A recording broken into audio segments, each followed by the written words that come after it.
We're just normal men. What do you mean, normal men? We're just innocent men. Welcome to the RedAssPodcast, your home for Aggie sports, barbecue, music, and much more. And now your hosts, Rob White and Roy May. Howdy, guys. Welcome back to the RedAss Podcast. Sorry, we've been gone last several weeks, hell, month, maybe even 2 months. I haven't lost track. I've been so stinking busy. But I am Rob White, fighting Texas Aggie class of 2014. And I'm Roy May, fighting Texas Aggie class of 2015. And when Rob's away, this podcast is gone because I have no technical ability whatsoever when it comes to recording and doing stuff like that. So I'm just a talking head. That's literally all I am. That's okay. It was a worthwhile escape because this thing happened. For those watching, I have officially gotten married to the love of my life, Alex Taylor, now White, and she is doing wonderful. Everybody's great. We had a wonderful time this past weekend with all of our friends and family that were able to make it out, and it was best I could have ever asked for. And then on top of that, just the nice little cherry on top, it was raining all day, and everybody was making a big hoopla about it. But at the end of the day, I was told and reinforced on multiple different talking points that rain on your wedding day is good luck. And I even told Alex, who was, she was obviously having a minor freak out about it. It's the weatherman's birthday. He's going to have to get a little rain or something. We had some rain, lightning. It was a good day. It was a nice day for a white wedding. It was a nice day for a white wedding. Yeah, like I said, I had that one in the chamber from the outset. Yeah. Like that one was set in my band's little schedule. That's low hanging fruit, man. Yeah, and I will never forget Travis Dupnick. He looked at me and he goes, "How long have you been waiting to post that?" I said, "Very, very long time, but Pretty could much not be." I heard the song. Yeah, I mean, That's funny. it's all good. Can confirm those beautiful weddings. It's a beautiful venue too. Yeah. Fremont House down in Galveston. Yeah. The weather was atrocious driving down there. Oh yeah. It took us like 3.5 hours to get down there. And then it cleared up going back. So it was like 2 hours and 45 minutes going back. So yeah, the weather, yeah, I mean, you know how it is in Texas. If it rains, everybody treats it like it's ice. Everybody's driving like 20 miles an hour with their hazards on freaking I-45. Yeah, that's about the one gripe I have about going down to Galveston is just having to deal with 45 in South Houston. It is my least favorite interstate on the planet in that stretch. It's bad. Yeah, I mean, I'm rarely down there, basically, unless I'm going to Galveston. I'm not outside the city, but I mean, I don't know why I'm about to say I was shocked because it's Texas and national flower is the orange construction cone, Yes, whatever it is. the state flower is. But yeah, just so much. Yeah, just you got the weather, you got rush hour, and then on top of that, you got construction. So it was. But there were times, I'll be honest, there were times I was driving about 40 because the visibility was just so bad. Mm. But so the storms going down there sucked. But coming back, it was good. Yeah, and so we had no complaints. Otherwise, it was good several days. Everybody survived. Nobody went to jail. Pretty much checks all the boxes. Checks all the boxes. Maybe that last one being the most important. Nobody went to jail. Everybody's alive. Everybody's fine. And we're back. We're back here. We're doing the podcast. Life is good and great. We're so glad to have you guys back. I know I missed it. But yes. It's always something this time of year. But well, now you're all wifed up. It's back to work. Back to work. Yeah, that's exactly right. And what better way to start? We got a couple diamond sports still rocking and rolling. It's May. Yeah, we do. Unfortunately, one of them doesn't have any more scheduled games as of right now because Aggie softball SEC tournament yesterday lost to Auburn. Auburn just kind of had our number the last 4 or 5 days, huh? Between baseball and softball, but that was kind of unfortunate because we're sitting right around the 16 seed, right? Yeah. Or excuse me, not seed, RPI. So right. We're right in that kind of. You're not like out of hosting per se, but there's no margin for error relative to what the people around you are going to do. Mm-hmm. And it's not great that their last loss they gave up 11 runs. Obviously It's kind of thing the committee will probably notice because either you might be some concerns about pitching. Um, it's just it's really did we do enough before we went to the tournament in Lexington, right? I Yeah. mean, SEC softball we know is ridiculous. Every weekend feels basically like a super regional. But and so like the question is, and I'll ask you this: did the tournament did our performance in the tournament did that expose a problem, or is it just kind of confirming how brutal the conference is, like from top to bottom? Well, I mean, we've said it from the outset, beginning of the year. What was our biggest talking point on this team? It was going to be pitching, right? Hmm. I mean, that has been a running talking point for a while on this ball club.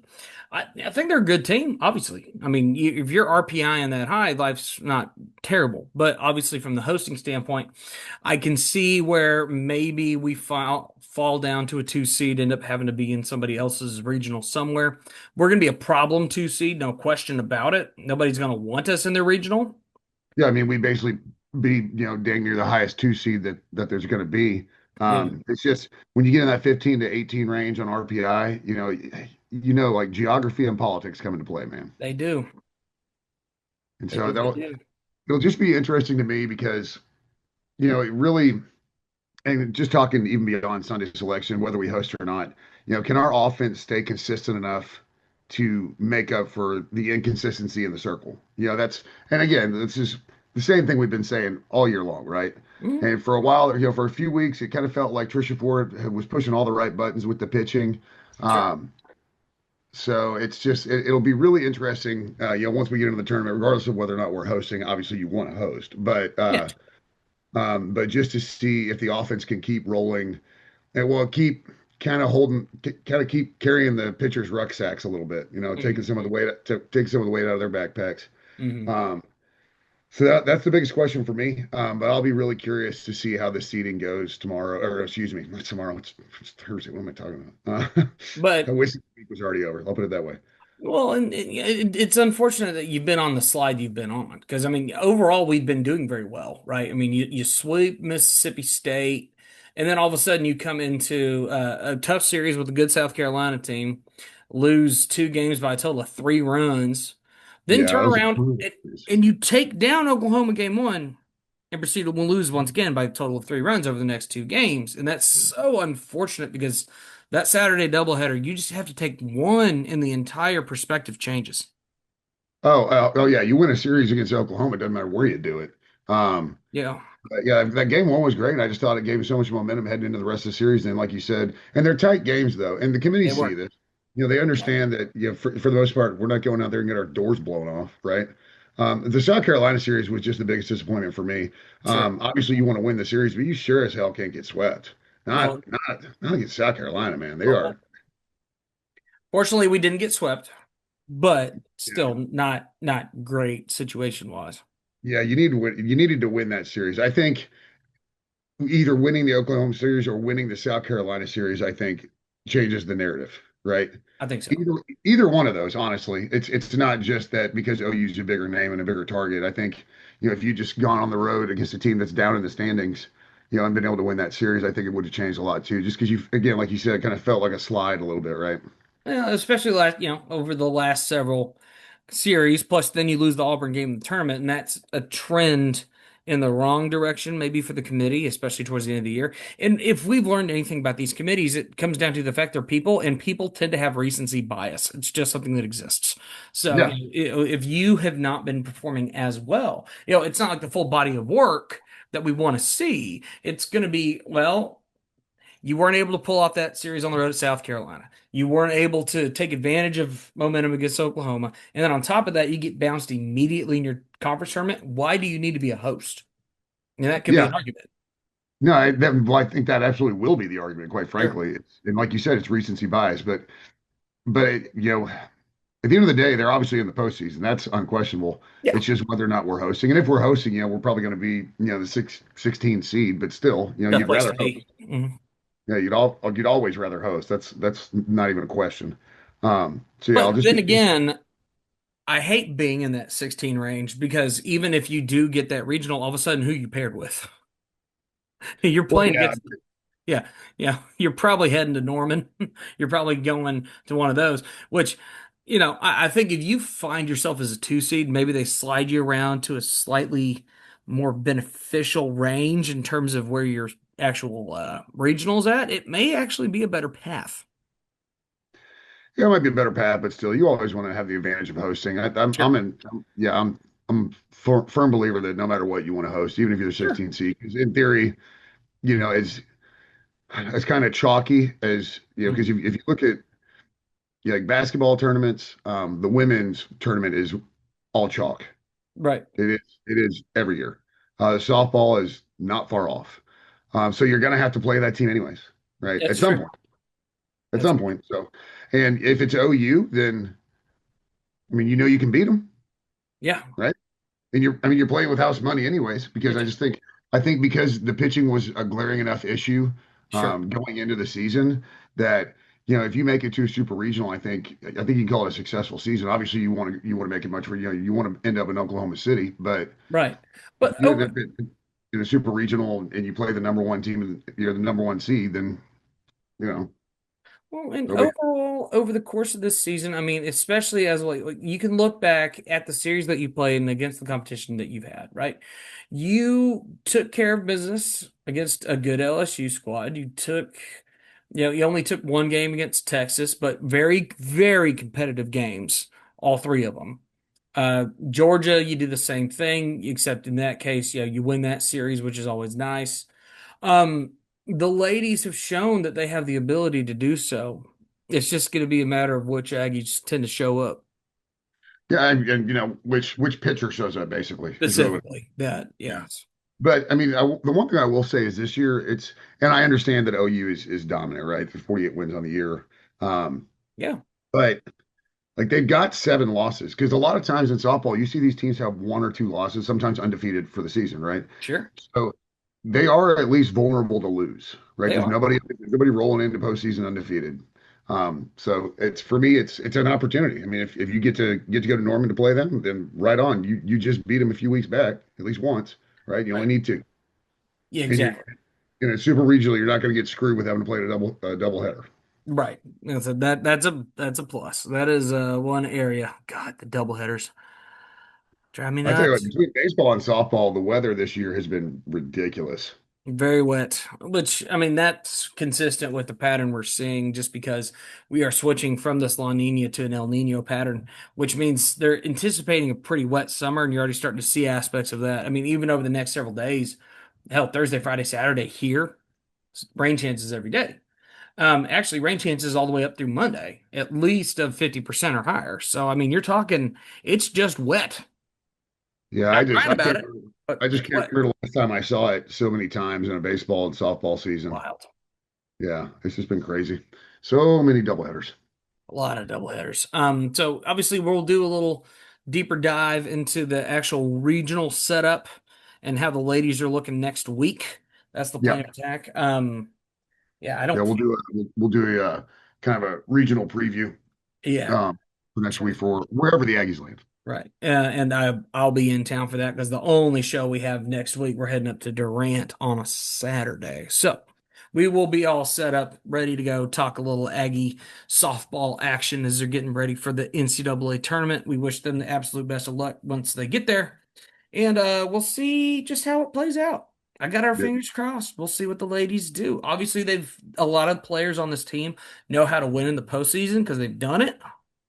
And I hope that this maintains. Hopefully, we'll see how they continue to track. But yeah, Trisha Ford's just got to go out and get herself a pitcher next year. Like it's just yes, kind of like the Tech, like Texas Tech did kind of pitcher. I'm not just saying just go get arms, but and that's such an interesting dynamic that takes place in the modern sport. We talk about you going out and basically dropping a stupid amount of money in NIL on one key piece that you mhm. need. But that's something that's going to be persisting for quite a long while. Texas Tech's a great squad. We've seen that all season, and they're going to be a problem in the tournament. But obviously, that starting pitching is a big, big part of it. Yeah, in softball, it's just so much different, in softball because you got somebody that can throw 3 games in a weekend. You got, I mean, they Yeah. really, it's darn near unlimited how many innings you can stack on them, quite frankly. And so it's just such a bigger piece. And offensively, that's not the problem. No. And pitching isn't terrible by any means. I'm not saying we have the worst pitchers in the nation. I'm just saying like it, losing lefty, yeah, it was going to be a step down unless we had, one or two pitchers develop like insane amounts of levels over the postseason. Just unfortunately they weren't able to. Yeah, there's levels to it, right? I mean, there's just going to be like that next caliber of pitcher. You need a next caliber of pitcher Yeah. whenever you get if you want a true championship push. Now, like I said, the Yep. ladies may get hot. Things may go very well for us. Maybe they find their groove. All that matters once you're in the tournament is the fact that you're there. All that can happen at that point is either you get hot or you get bounced. That's pretty much the end of it. At some point, you're either going to get eliminated or you're just going to keep winning. Yep. Yeah. And nobody says you can't mash your way to victory. No, I And mean, this offense is capable of it. They can mash their way. They can produce runs. I mean, they produce offense in a lot of different ways. So that's huge. You're not just relying on the long ball, but you can hit the long ball plenty, right? right. But Um, base running and timely hitting, this team can do it. So yeah. you can mash your way to wins despite who might be in that circle. Well, and if you look at what happened in that South Carolina series, I mean, that was just true pitching duels, right? You had three games that all had less than 5 runs in them. So, we don't want to find ourselves in those pitching duel situations. We want to create a little chaos with the sticks. Yeah, That's where we're going to have to win games. you need to knock starting pitching out Yeah, you got to knock out starting pitching. You've got to put a little pressure on them. because Get on them early. there are very few teams in the nation that have two legit pitchers that they're not concerned about going to a second pitcher. And Right. the teams that do are at the top of the rankings, Yeah, quite frankly. for good reason. Because Yeah. it's It's if just you got two dominant pitchers, it's just again, like it's just so different. Baseball, you need a good staff. Softball, you need a good ace, yeah, you know. And very you can true. always by committee, whenever you need to kind of stuff. So but Right. yeah, we'll see selection Sunday, see where they land and go from there. Mhm. Sounds like a winner. All All right. right, on to baseball. Baseball. Tough series against Auburn.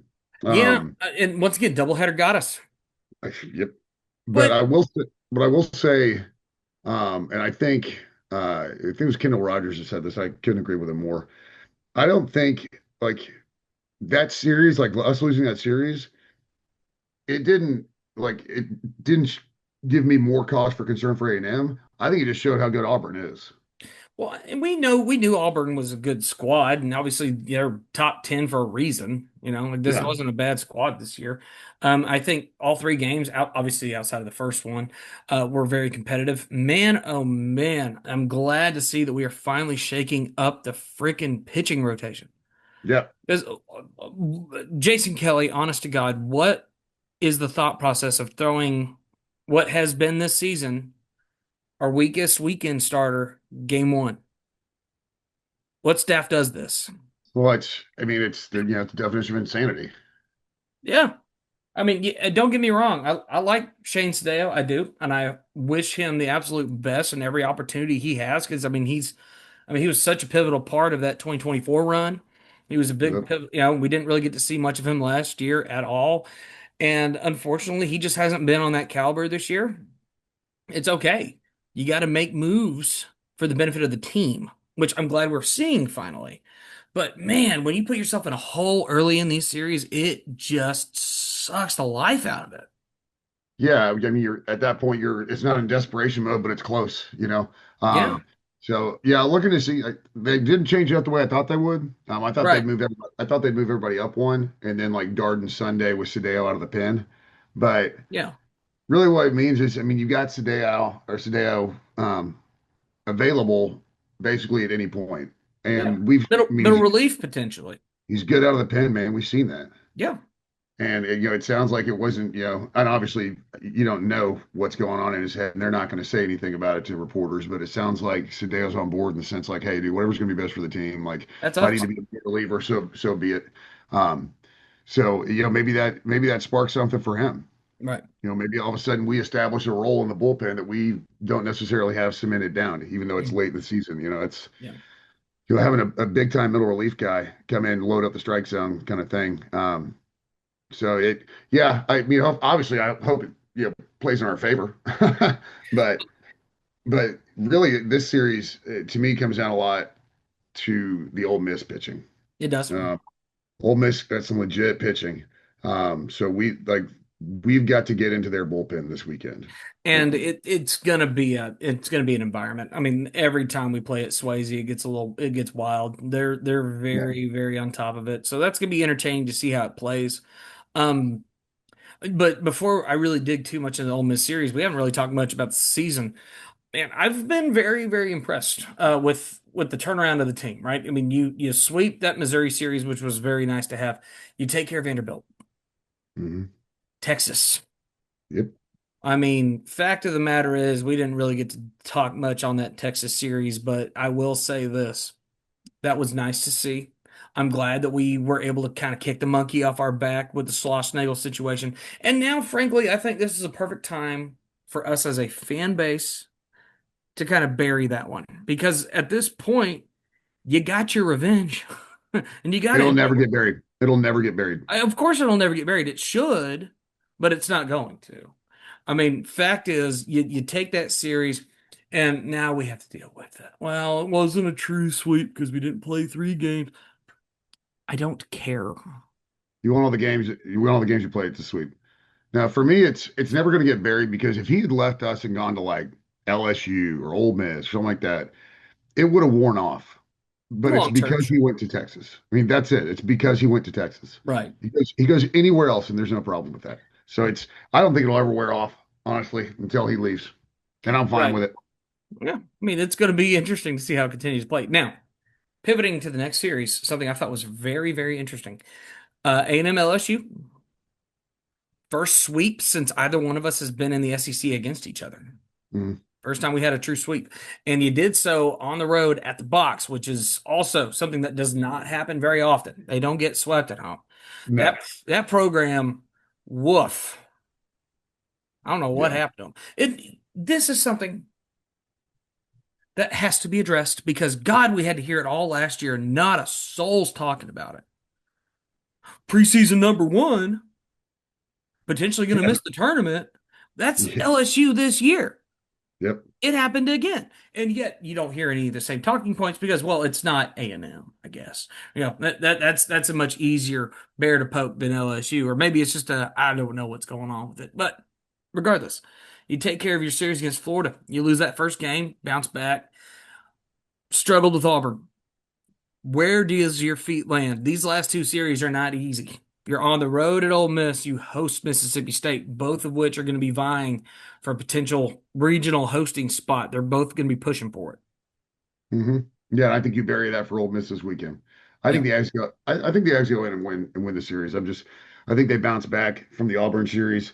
Like my biggest things are, obviously, like we said, Ole Miss is pitching. Certainly, they're starting pitching. They got some legit starters. sure. Um, But then, like, if we can get into the bullpens, Ole Miss's bullpen has been inconsistent to say the least. Like, Yes. there have been stretches where they have looked like one of the best bullpens in the nation, and then there have been stretches where it looks like they may as well just light the bullpen on fire. Like, there's no point in even having guys out there. And then, another key for me is defensive pressure. Ole Miss likes to create offense, right? Running a lot, putting Mhm. pressure on you. And A&M has shown, unfortunately, and we're not the only ones to do this, but A&M has shown that when we make defensive errors, they can kind of snowball into a crooked number. Sure. So we have to be able to limit mistakes that are due to Ole Miss putting pressure on us, right? Yep. Base running, trying to steal bases, being aggressive on the base path, kind of stuff. So for me, that's kind of where I'm at. I hate that I can't imagine Nico Martinez is going to play if it's a pulled hamstring. Sure. Gopi and still nurse himself, but otherwise we're relatively healthy. So that's a good thing to see this late in the season, quite frankly. Yeah. For me, it's whose weakness gets exposed first. Sure. Is it their bullpen? Is it our starting pitching? Yeah. Like, Now, we do find ourselves at a slight disadvantage on the road, but regardless, I think these guys have enough in the tank. And I think if you take this series pretty emphatically, there's not going to be much question on the hosting question, I think, for us. I think you got to take care of your business because I think if you lose these 2 series, I think you got to do some work in the SEC tournament. Because I mean, where are we sitting at 9th, 10th?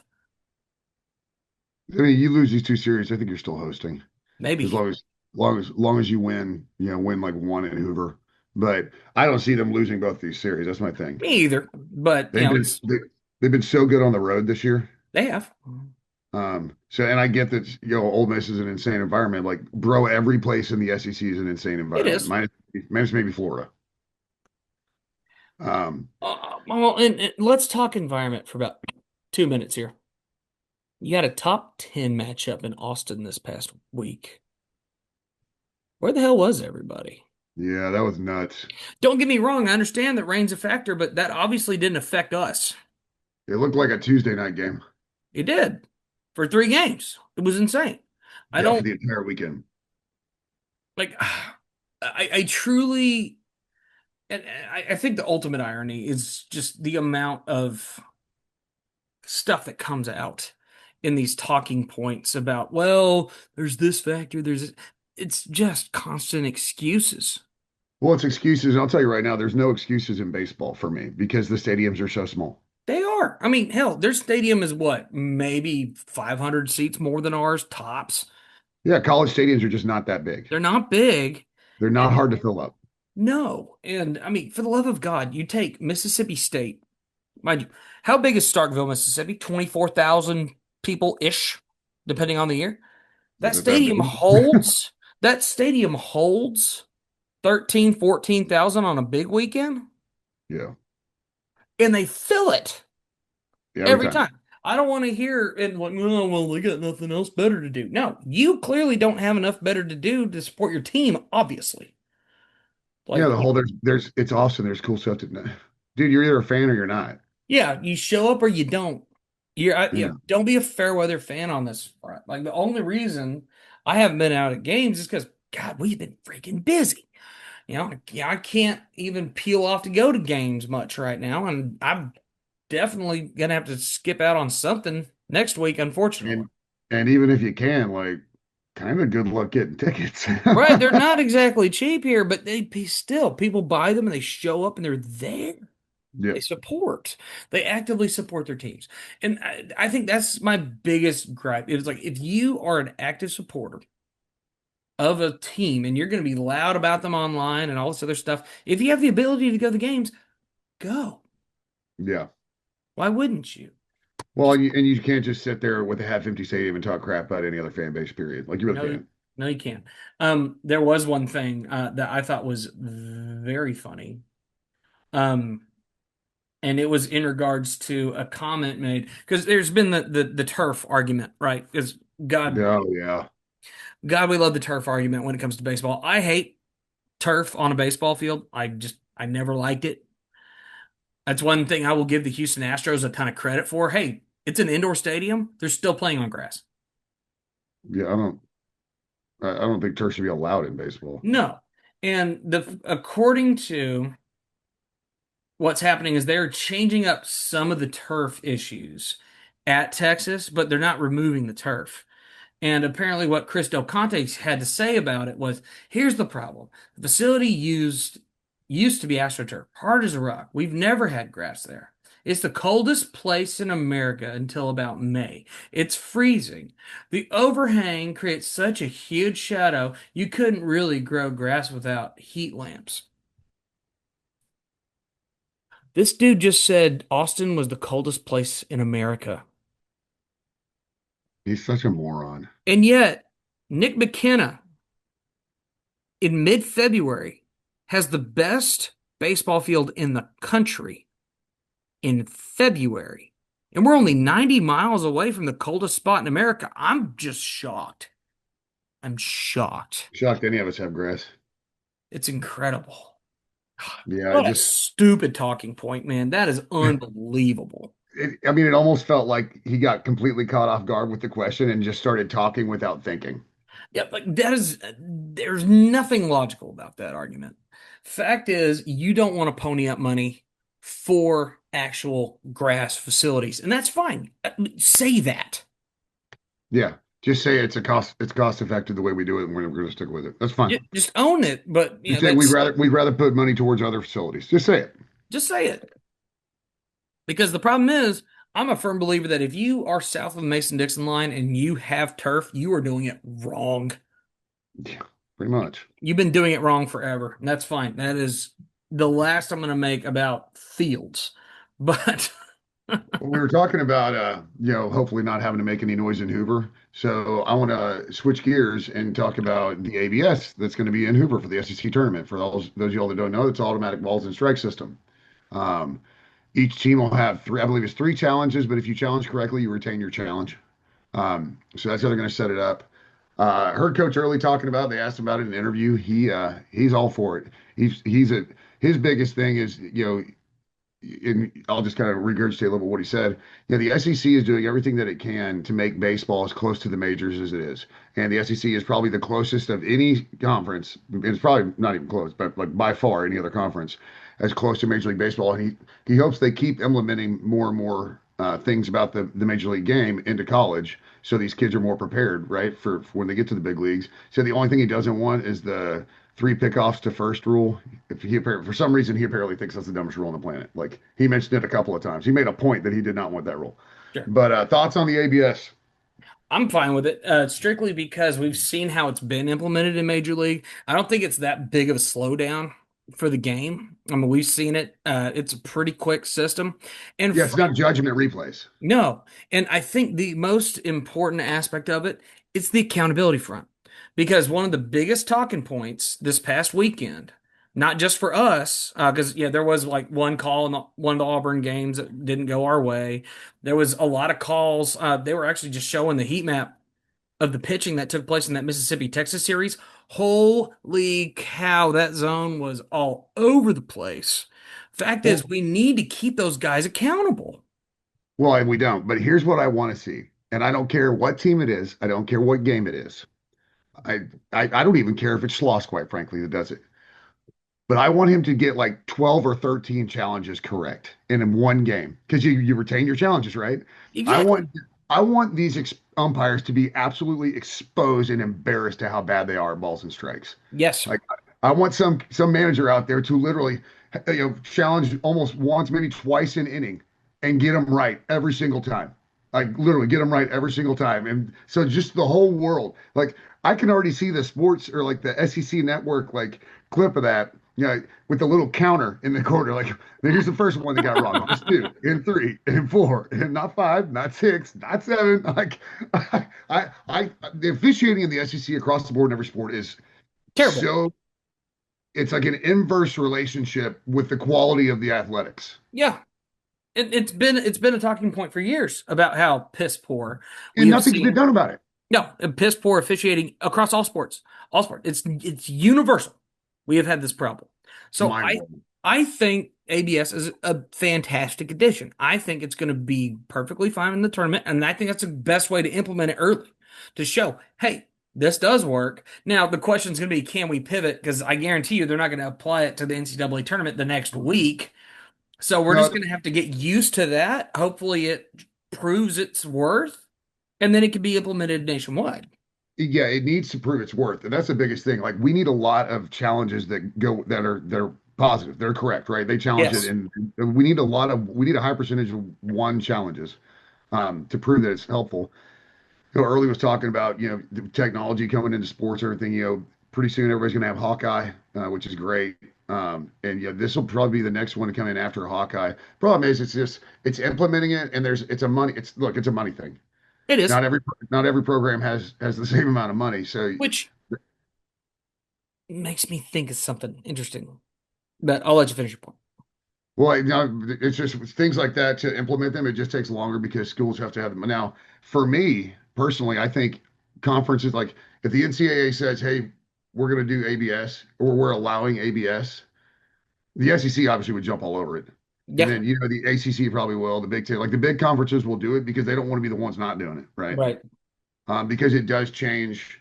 Because like TrackMan is based off of, I think Early said is if you're 6'1", like Yeah. that's where TrackMan is like kind of. So it affects guys like Bender up and it affects guys like Short Stack. Mhm. What's his name? He came back for like his sixth year from JUCO. Short, fast, plays in the outfield. Plays in the outfield. What, Terrace Keel? No, No, different one. Who am I thinking of? God. Sorry. I'm so lost on this team right I now, can't believe I man. can't remember it either. But yeah, so Uh, it works a little bit different. But for me, I love the ABS being there. I hope it's wildly successful. I really do because one, I just want to see SEC officials exposed. Literally, that's one of my biggest reasons. and I But would, two, yeah, if it can work in the college game, then it should be there.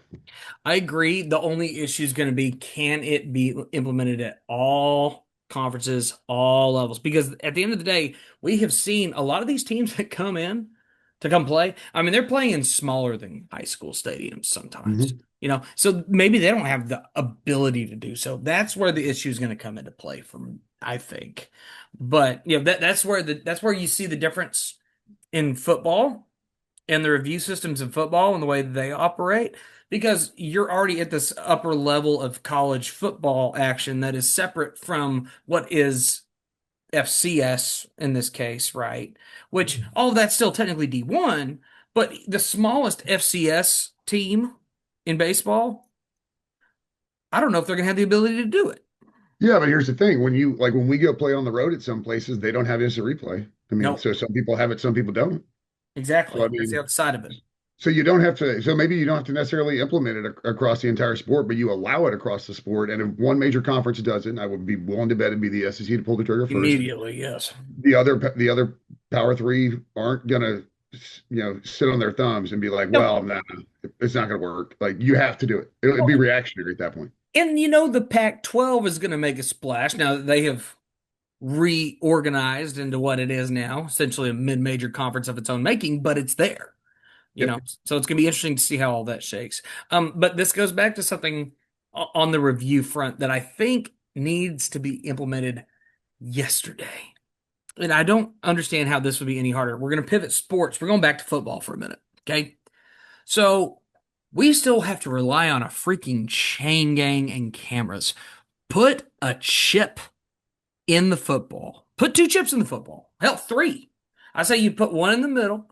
You put one reader on the tip, each tip of the football, and you can actively scan where it's, because we already have like this VAR system where it can calculate out if somebody's offside. You don't think they can't implement that on a first down marker and you can see where that football finally stopped its forward momentum?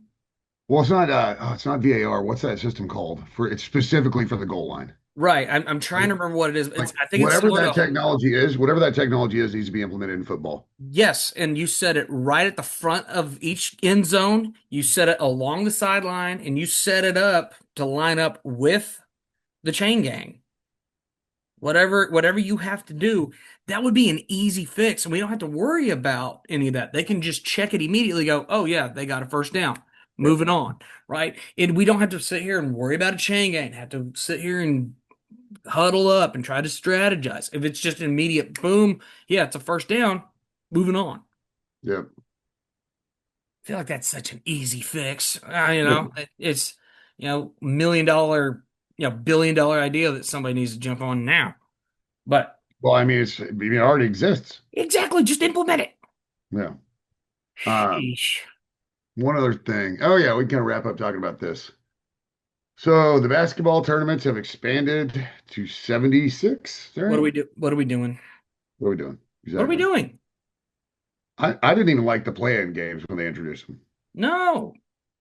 Like, just pick 64 teams. Done. Yes.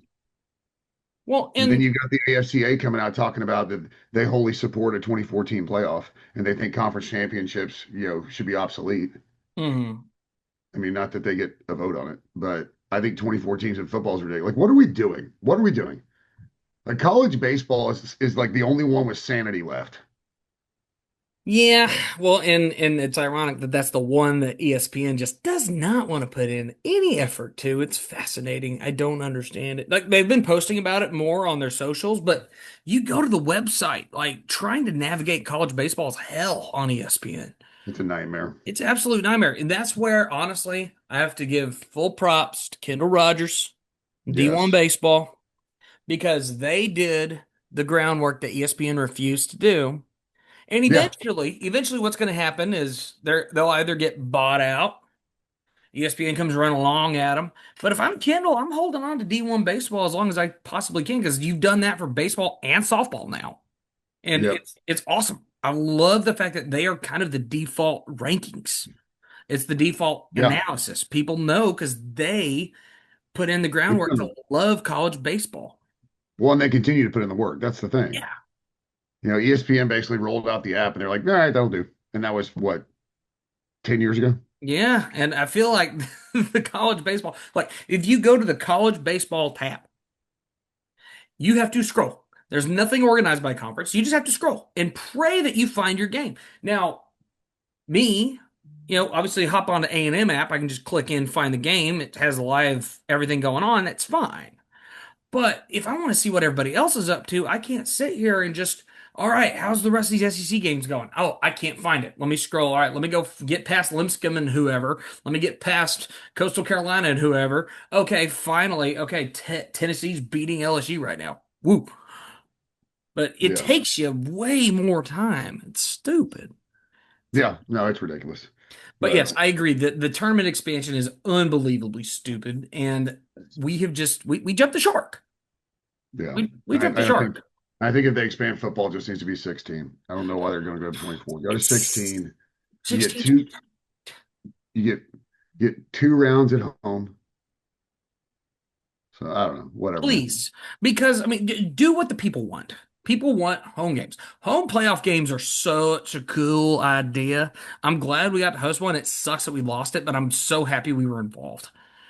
God, that was a cool. It was a cool environment to be around BCS that day. Yeah. I would like to be. I like that to be the case for 2 weekends potentially if it works out. Yeah. Um, but man, oh man, and I know we're gonna have plenty to talk about long term as far as football. Obviously, we got through spring; everything was mostly hunky dory, except for certain injuries. Yeah. Yeah. But for the But most part, came out unscathed, which is a plus. yeah, um, so quick little tidbit before we get into questions. Another sports related thing that happened in town this past week: bananas. Yeah. It's good for them. I'm not a huge banana ball guy. I mean, I think they're hilarious, but I'm good. I mean, it's cool that we were able to pack Kyle Field for a baseball game. That's crazy. Um, but yeah, I mean, if that's your thing, right on, man. I'm sure it's a blast. I know kids love it. I'll be the first one to say that I'm not going to sit here and dog anybody that likes it. I won't do it. You know why? Absolutely.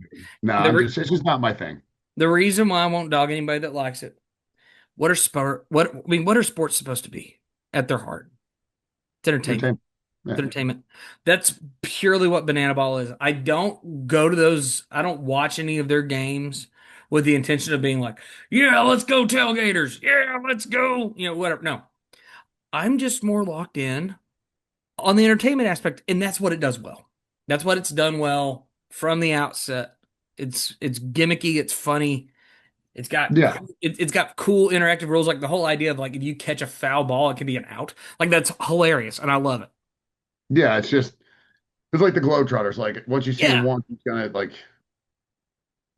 does anybody buy season tickets to the Globetrotters? You know what I'm saying? Like, no, they don't, but it is a high level of entertainment that has obviously gripped a good portion of the population, it is. and I won't dog anybody that enjoys it.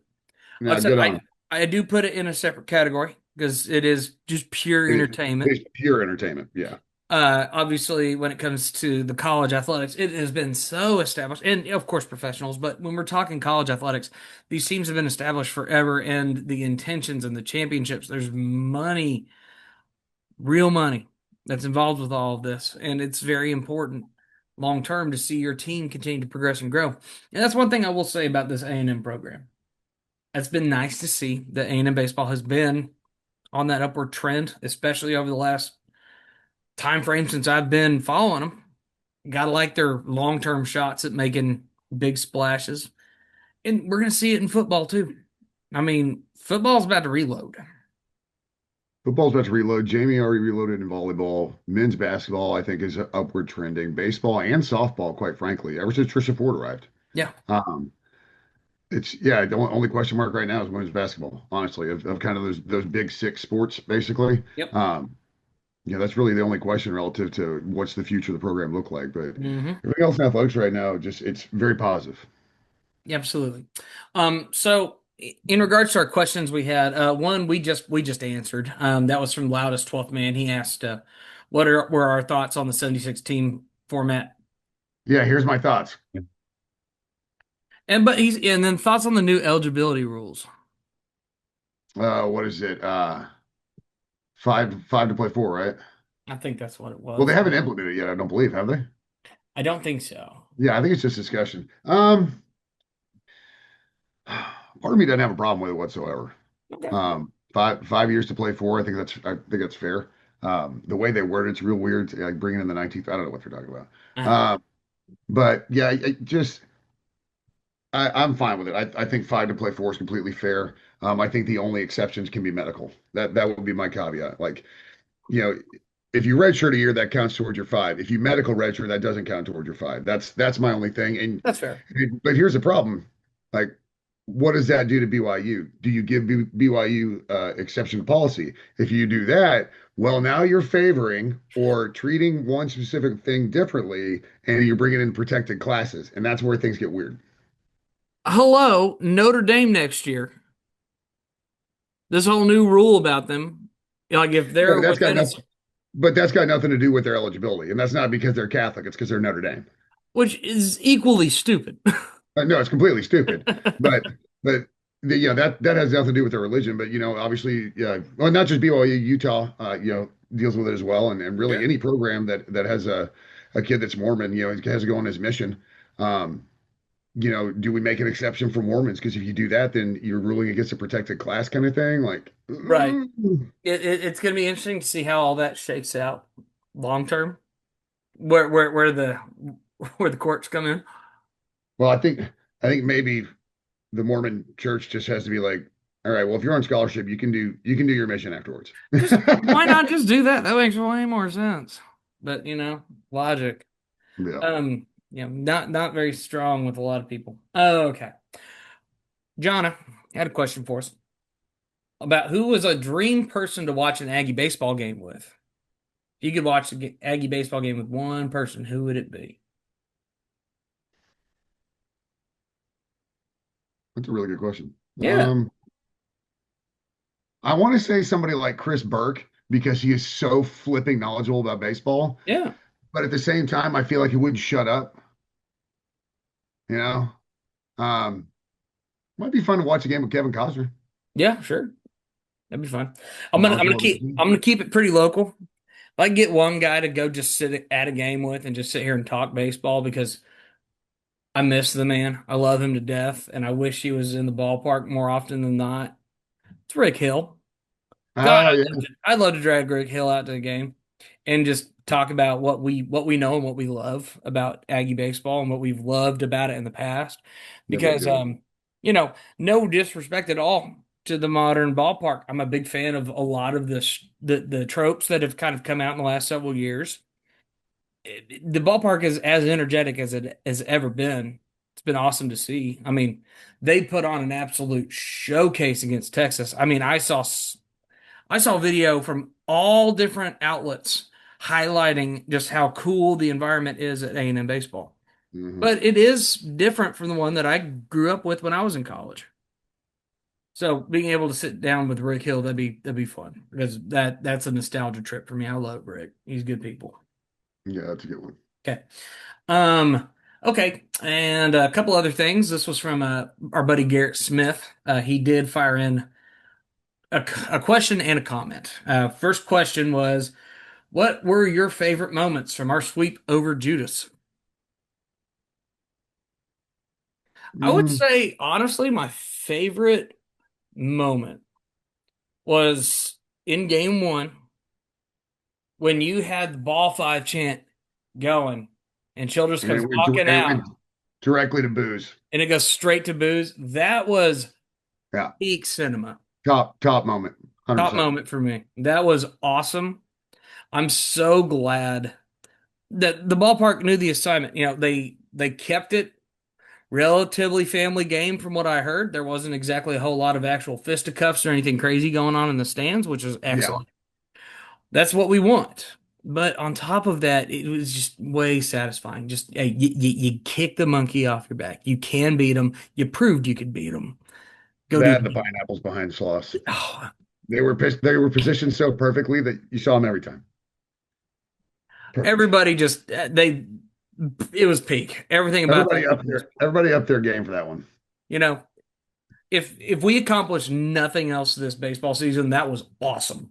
I will take it. And then secondly, congratulations to the Mr. and Mrs. White. Thank you. There you go. Thank you, buddy. Appreciate that. Yeah, it was overall a pretty special time frame. I'm very, very happy to be where we're at right now. Life's good. Um, life is actually going pretty cool on a different front. New promotion here. If you guys go give me a follow over at Shred Dirt Designs on Instagram, I have opened up commissions. I am starting to work on all show posters, album covers, merchandise, logo design, and I'm willing to open it up for businesses too. So whatever you want, I'm primarily geared towards the music scene a bit, especially Texas country, the red dirt scene. That's generally my direction, but I will more than willing to work with anybody. You go to my Instagram, I have the list out of generally what I'm charging for things. But really appreciate you guys giving me a follow. Just got done with the poster for a guy today. Got two more projects I'm kicking off tomorrow. So things are going well on that front. Happy to be busy. So making some money on that front. So please go give Shred Dirt Designs a follow. I would greatly appreciate it. Right on. Yeah. Anything else you want to fire in there? Anything new? No, man, just plug along, brother. Very good. Well, be sure to follow us on our socials. It's going to be Rob the Slapper, 14.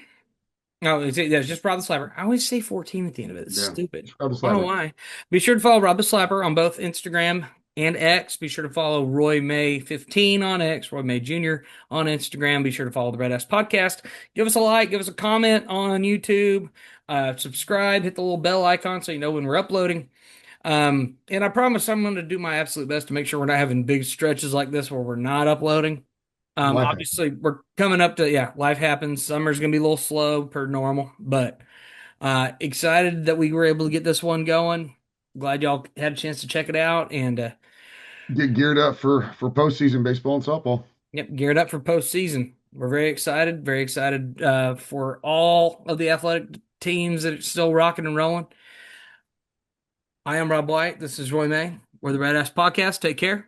Beat the ever-living hell out of Ole Miss. Beat the hell out of the NCAA tournament. And beat the hell out of the rain. Thanks. Yeah, Gig 'em. gig 'em.